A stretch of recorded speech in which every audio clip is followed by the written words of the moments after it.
در روسیه ترتیب نوی دیپارتاسیا و یا اخراج شهروندان خارجی و از جمله مهاجران کاری عملاً به اجرا درآمد. در این باره امر رقم 239 وزارت کارهای داخلی روسیه صادر شده است.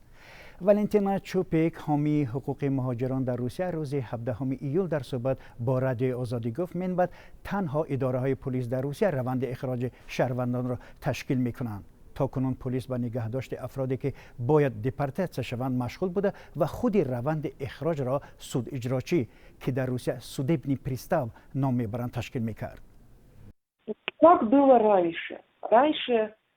تا به حال چگونه بود؟ سود اجراچیان به واسطه روند اخراج شهروندان را عملی می کردند. پلیس باشد به نگهداری اخراج شونده ها در بازداشتگاه ها مشغول بود. حالا همه این به دست وزارت کارهای داخلی گذشت. شهروندان خارجی و یا مهاجران کاری در روسیه با حکم دادگاه از قلمرو کشور بیرون و یا ویدبرینیا می شوند.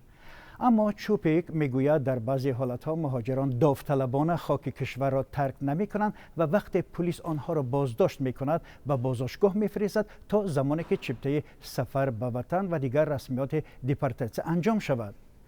تا به حال به مهاجرانی که برای بلیط خریدن پول نداشتند خدمات سود اجراچیان و یا پریستاف ها چپته می خریدند. حالا اکنون این مسئله به دوش پلیس واگذار کرده شد. والنتینا چوپیک میگوید در اکثر موارد مهاجران در روسیه جریمه و یا پول الیمنت ناسپرده دارند که مانع دیپارتاسیا می شود. بنابر قانون‌های رایج در روسیه شخص از قبل از اخراج شدن از روسیه باید همه جریمه و دیگر عهده‌داری‌های مالیویش را اجرا کنند. از روی معلوماتی که مهاجران کاری تاجیک از 5 شهر روسیه ارسال داشتند، حالا بیش از 200 نفر شهروندان تاجیکستان در بازداشتگاه انتظار اخراج و یا دیپارتاسیا هستند.